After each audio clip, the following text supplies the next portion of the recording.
Oke, hari ini kita lagi piknik di taman apa namanya? Quilton Park. Cukup jauh ya dari rumahmu, sekitar Sekitar 3 kilo mungkin.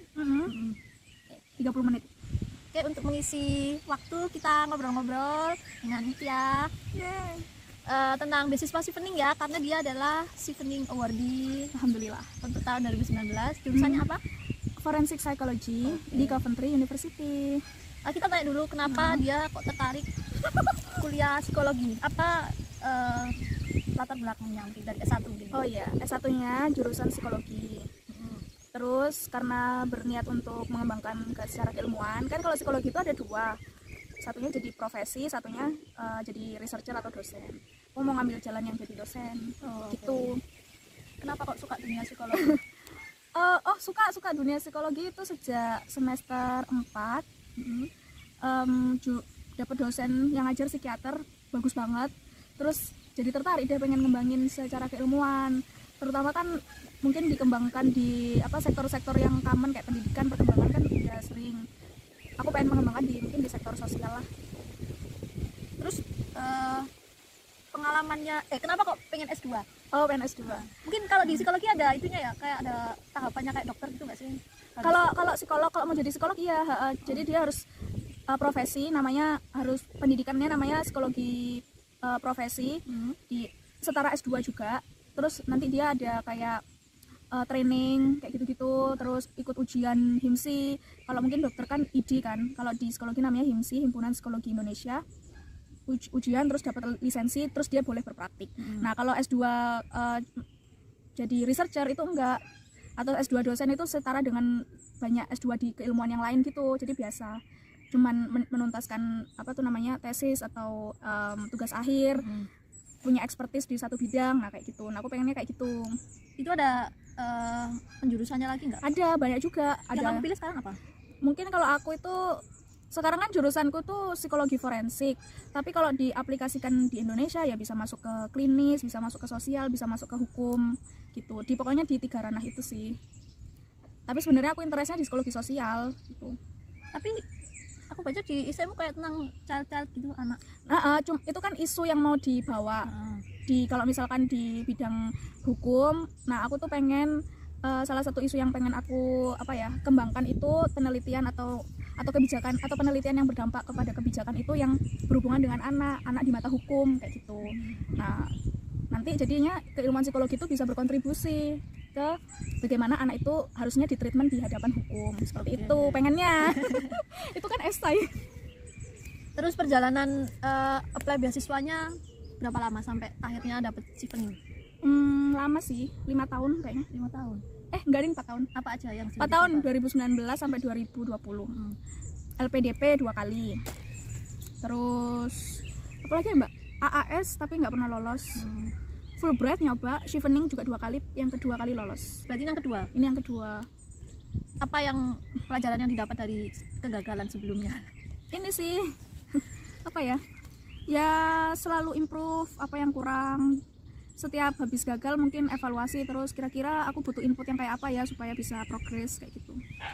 Ada nggak masa-masa yang kamu kayak mau nyerah aja deh wis? Iya, udah ini kan ultimatum lah sama orang tua, kuliah tahun ini atau nggak kuliah sama sekali gitu, tahun 2018. Makanya aku sekarang sebenarnya statusnya masih jadi student di UGM, S2 psikologi juga. Terus tapi aku nekat, aku pokoknya mau daftar beasiswa, aku nyoba lah, prinsipnya mencoba setiap tahun. Setiap ada buka pokoknya aku coba, entah itu lulus nggak lulus pokoknya dicoba. Erasmus juga pernah lulus aku sampai interview, cuman karena waktu itu aku gampangin, terus interviewnya nggak dipersiapkan dengan baik jadinya nggak lolos. Interviewnya online.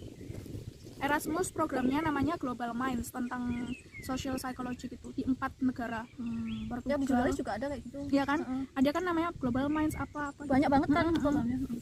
Keren ya. Iya, aku juga pengen 4 negara loh. Kalau yang Erasmus itu emang cocok buat yang masih single gitu. Kan pindah-pindah. Sekalian jalan. Hebat banget. Terus mempersiapkan Cheveningnya berapa lama? Mempersiapkan Chevening itu sesuai sama timeline beasiswanya sih, kayak misalkan deadline deadline administrasi itu kayaknya 2 bulanan untuk proses esai gitu.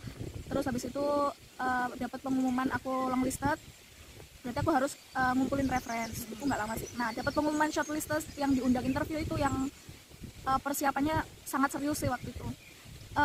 Bikin draft wawancara itu sampai 4 atau 5 kali draft gitu, ganti-ganti, karena berusaha mencari apa ya, jawaban yang concise, yang benar-benar sesuai lah. Tapi kan sebenarnya nggak jauh dari esaimu kan? Nggak jauh, cuman seninya adalah menjabarkan esai itu dalam waktu yang singkat, makanya harus dipersiapkan mana yang prioritas dijelaskan. Jadi kayak harus bikin mind map gitu loh. Kenapa kok sampai kamu 4 kali kan? Soalnya aku ngerasa nggak, kayak ini kurang kuat jawabanku, terus aku rubah lagi, sama tak sesuai sama sebelumnya tuh. Bikin riset kecil-kecilan lah, kayak orang beasiswa chevening itu yang kayak apa sih latar belakangnya, terus habis itu orang-orang itu yang emang punya sektor bidang tertentu. Dan aku interview beberapa temanku yang udah dapat beasiswa yang di Taiwan itu, namanya Yoshika, dia kuliah di Taipei Medical University, sama temanku yang dapat ini apa tuh di Amerika, bukan beasiswa S2, ini Wesley, tau Wesley, Young Leaders, Young Leaders itu kan. Aku minta mereka ngelatih aku interview, jadi nanti aku dapat feedback.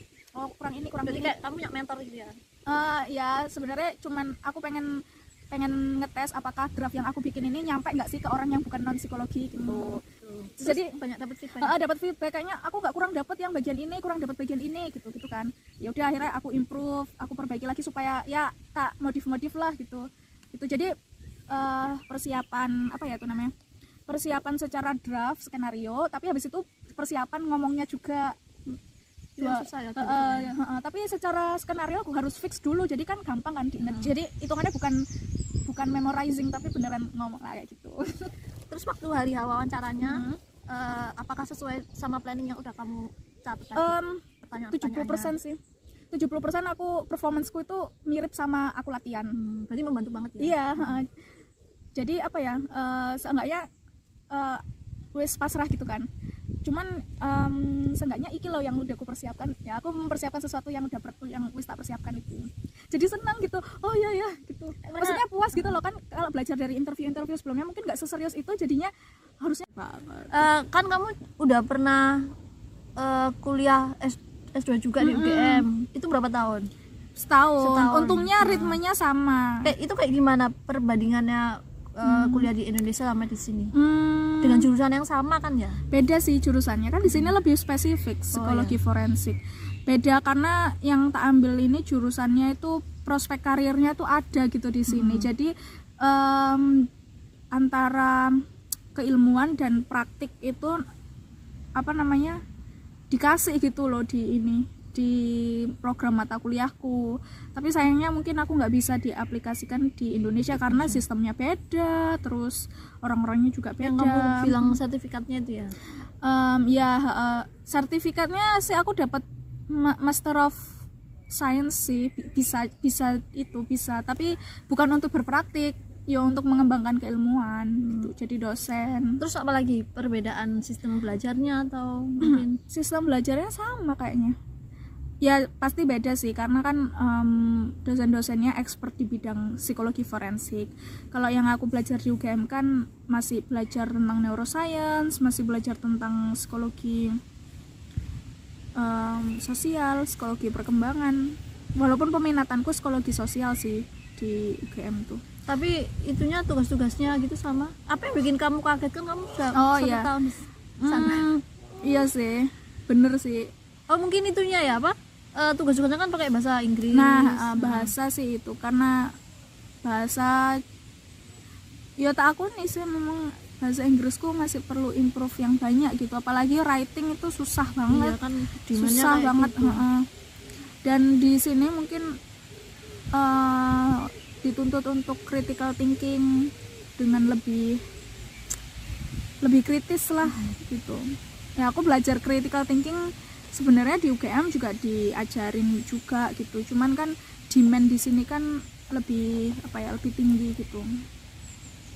Mungkin aku dapat banyak input di bidang psikologi forensik sih yang mungkin nggak terlalu familiar di Indonesia.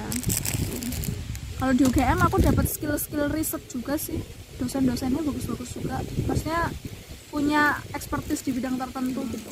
Nah itu yang bikin aku juga punya apa ya, angan-angan buat pengen di track itu gitu, mengembangkan karir di track itu, Berkarir. bisa berpikir. Terus apa lagi ya? Pesan-pesan buat yang nonton padahal nggak tahu ada nonton. Banyak lah yang nonton, nanti aku share. Pesan-pesan untuk yang mau daftar Chevening, tipsnya apa? Sebelum persiapan, sebelum dan sesudahnya.